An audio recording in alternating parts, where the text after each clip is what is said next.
Érase una vez un ex camionero que estaba retirado, era un hombre de la tercera edad, tenía 65 años y era muy alejado de su familia. Muchos lo veían, tanto familiares como amigos, como un hombre solitario, como un hombre curtido, como un hombre capaz, que vio muchas aventuras a lo largo de la ruta. Sin embargo, Mario, su nieto más pequeño, que en esa época contaba con 12 años, siempre se preguntaba qué fue lo que hizo retirar a mi abuelo del oficio. Cada vez que él le hacía la pregunta a su abuelo, no solamente los familiares le decían, no le diga esa pregunta que lo incomoda, sino que su abuelo se ponía de una manera, su cara era tan terrorífica, sentía tanto el terror, y simplemente se marchó a su habitación y no continuaba con la charla con su nieto. Pasaron los años, Mario cumplió 17, el hombre ya estaba casi en la tercera edad, su abuelo, por ende, no le quedó otra mejor idea que contarle lo que realmente ocurrió. ¿Qué fue el acto? ¿Cuál fue el acontecimiento que hizo que dejara el oficio? Recuerdo un día del año 1985 que tenía que hacer una ruta que ya había hecho varias veces, pero tuvo un grave problema. Problema que le falló el camión hasta que vino la ayuda a repararlo, perdió mucho tiempo la entrega. Por ende, él estaba tan, tan aterrado por miedo a las regañadientes que le podría hacer su jefe, que soñaba, pensaba qué lindo sería poder lograr conseguir un atajo en lugar de hacer la ruta de siempre, que era la más larga. Me encantaría poder conseguir un atajo. Y simplemente, mientras pensaba cómo hago para conseguir un atajo, dónde consigo un mapa, el pueblo más cercano está a 60 kilómetros, encuentro una especie de mapa tirado al costado del camino, que literalmente apareció de la nada.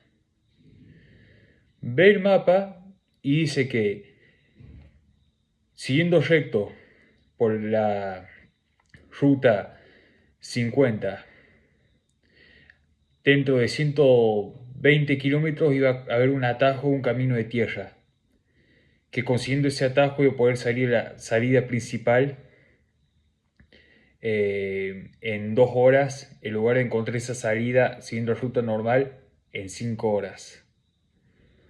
Por ende, lo vio como un regalo divino, no tenía tiempo que perder, no tenía tiempo para pensar de dónde salió ese mapa, un mapa que tenía unas coloraciones bastante extrañas, parecía viejo, parecía como si lo hubieran intentado quemar y todo, y lo empezó a seguir. Vio que los kilometrajes coincidían, por ende no era un truco, no era absolutamente nada, no estaba trucado, y empezó a seguir adelante, seguir adelante, seguir adelante, hasta que vio la salida. Una salida que doblando a la derecha se transformó en un camino de tierra. La noche había llegado, eran las 10 de la noche de ese día lejano en 1985. Dobla a la derecha, entra con el camión al camino de tierra.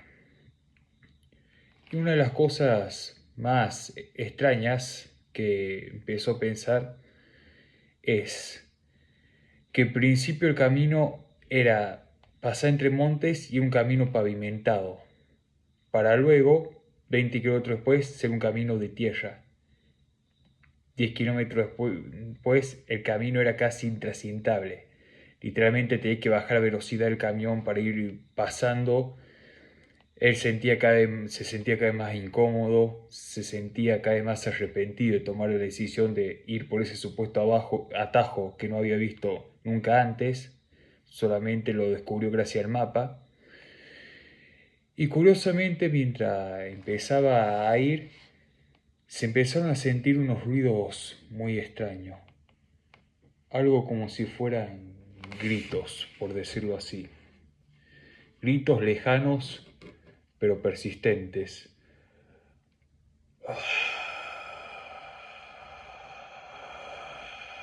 Que curiosamente se iban acercando y acercando, no solamente cercanía, sino que los gritos como tal se multiplicaban y se iban volviendo cada vez más insoportables.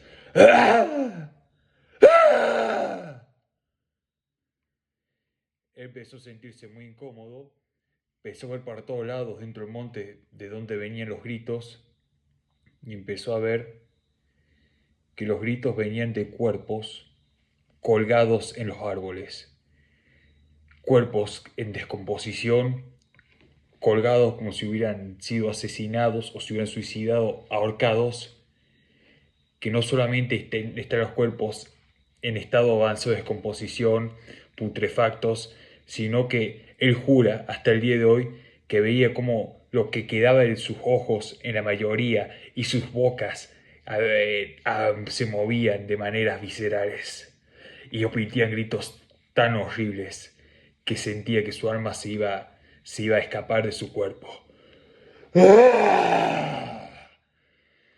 Él empezó a acelerar, el miedo lo estaba empezando a arrinconar y mientras aceleraba empezó a sentir pasos atrás, como si algo lo estuviera siguiendo.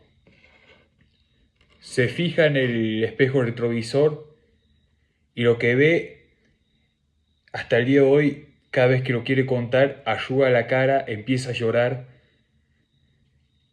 Nunca había visto un ser tan horrible caminando a cuatro patas, que según las leyendas locales podría tratarse de un Wendigo, aunque él jura que no es como un Wendigo, porque esa cosa estaba literalmente descompuesta, había partes que parecían huesos y su cabeza era una cabeza mucho más grande de la que representa un Wendigo, una cabeza que tenía literalmente tres bocas y la vista como tal no se veía, no se podían apreciar los ojos. Esa cosa tiene unas garras enormes que no paraban de seguirlo. Él empezó a acelerar, empezó a llevarse puesto baches, ramas que cruzaban, los cuerpos también se iban multiplicando, los gritos se iban multiplicando, y en un momento siente como esa criatura llega al lado espejo retrovisor, a la ventana donde él estaba conduciendo, y le da un zarpazo. Él mete el brazo, se mueve a este lado y le corta y le deja unas marcas, tres marcas de garras horribles, tres heridas profundas en su brazo. Intentando recomponer el camino, choca contra otro árbol y se da vuelta y cae desmayado. Literalmente quedó inconsciente. Después de una hora se despierta en el hospital diciéndole que, siguiendo la ruta normal, tuvo un accidente aproximadamente a las 1 de la madrugada. Los policías y los médicos que lo estaban atendiendo le decían que si se quedó dormido, si tomó alcohol, porque fue muy extraño la forma que chocó contra los árboles, como si hubiera tratado de esquivar algo para colisionar de esa manera. Y él simplemente piensa, bueno, quizás el cansancio fue lo que me venció y me cansó. Sin embargo, al revisar sus brazos, además de múltiples heridas en su cuerpo por producto del choque, tenía marcadas las tres garras de esa criatura espantosa. Él sintió tanto terror que, a pesar de haber vivido cosas extrañas antes, decidió dejar el oficio. Fue el acontecimiento que lo hizo replantearse que ser camionero no siempre es lo mejor y hay mucha probabilidad de encontrarse con cosas que hasta el día de hoy no se van a poder explicar.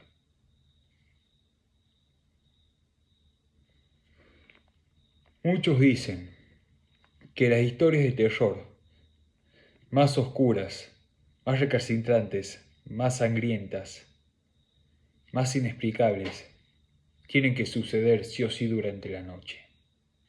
Que la noche tiene que ser el ambiente ideal para que suceda lo más horrible, terrible e inexplicable. Sin embargo, hay algunas excepciones, y esta historia que voy a contar marca que puede ser un día tranquilo, un día soleado, 3 de la tarde, en plena primavera, y lo que le pasó a esta mujer llamada María fue algo que hasta el día de hoy no tiene explicación. Y pasó durante el día. Eso es lo más curioso. María volvía a su casa del trabajo. Ella bajó del colectivo y tenía que caminar casi 10 cuadras hacia su casa. El camino, más allá que eran las 3 de la tarde, está completamente vacío. Ella le empezó a resultar muy extraño lo vacío que era el camino.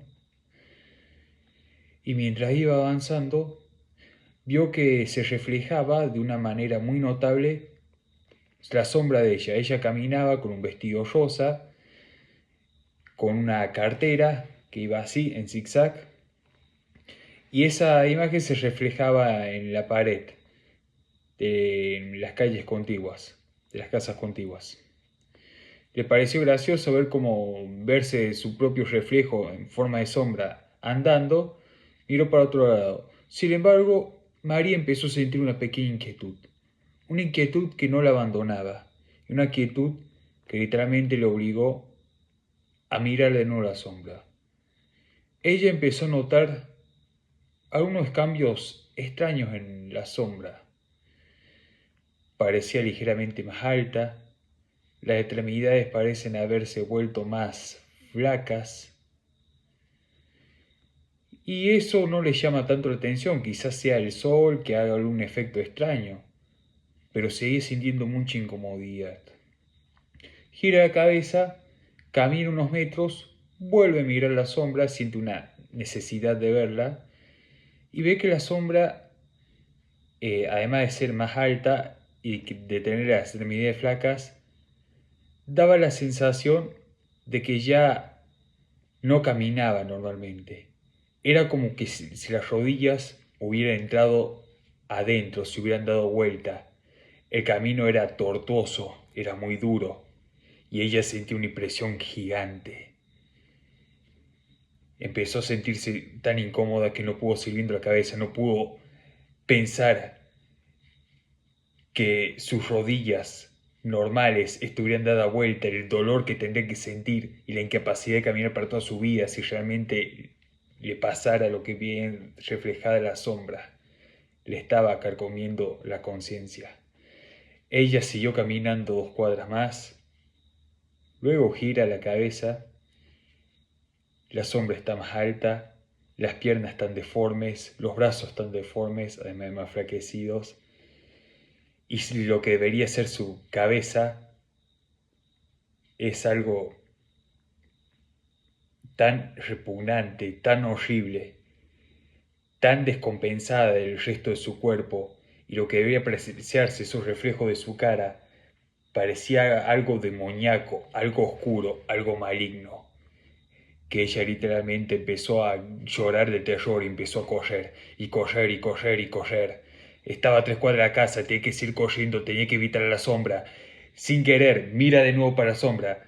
La cosa corre de una manera horrible, con las piernas, con las rodillas da vuelta, y lo que debería ser su cartera, que va zigzag, no es más una cartera. Lo que se le ve reflejado a la sombra es un hacha enorme, que curiosamente puede llevarla con un brazo, como si fuera una cartera, como si fuera tan liviano.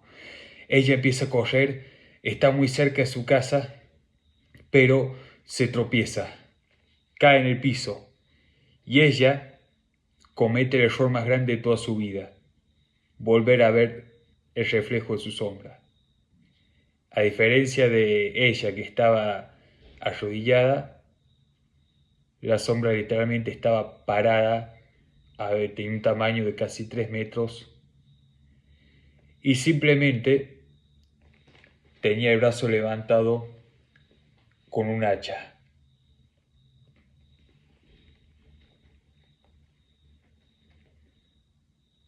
Pasaron unas horas, la policía encuentra un cuerpo de una chica con un vestido rosa, decapitado.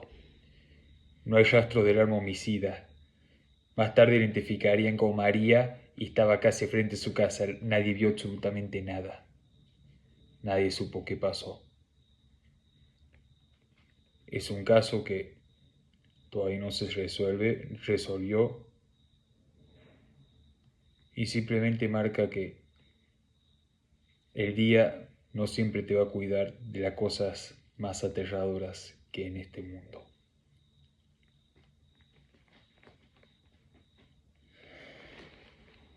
Esta historia es una historia muy difícil de categorizar.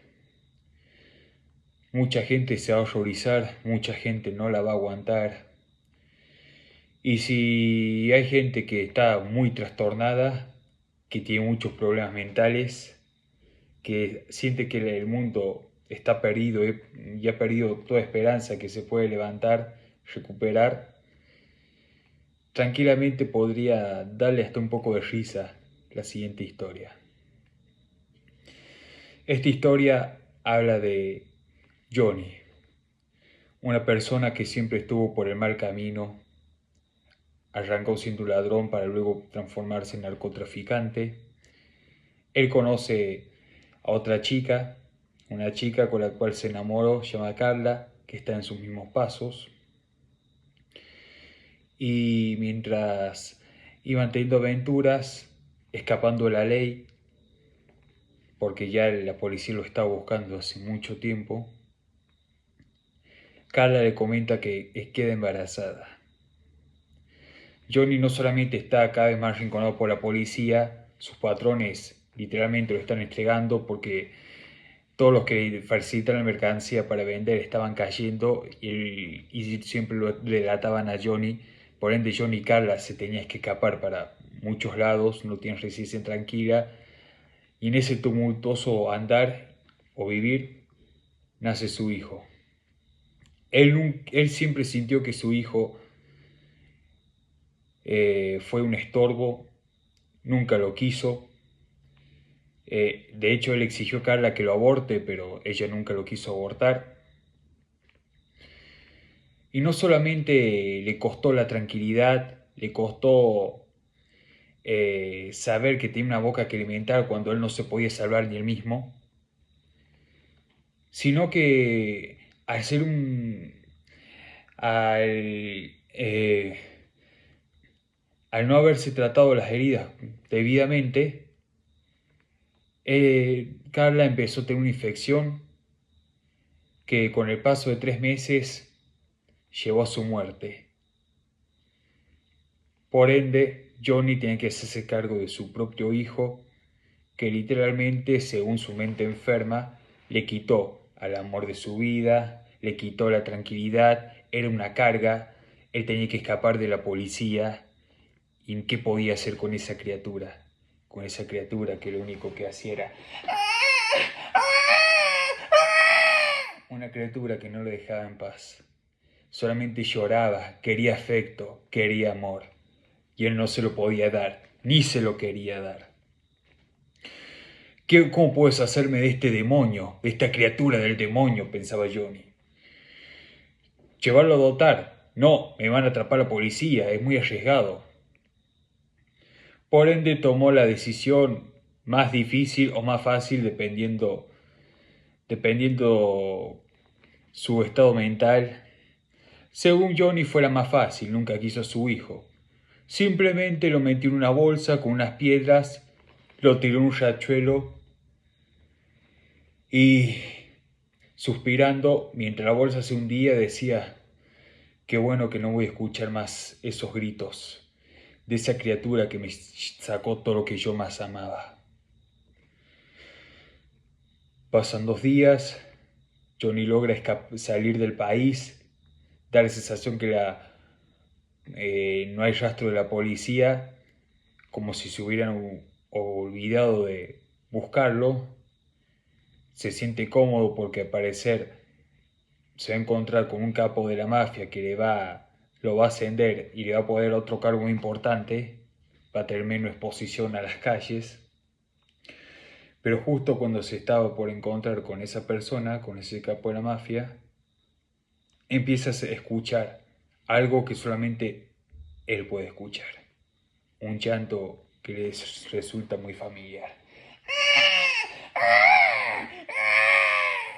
Un llanto insoportable, sobrenatural, terrible, inhumano, frío, que cada vez que lo escuchaba se le daba unos escalofríos tan grandes que no podía ni siquiera moverse.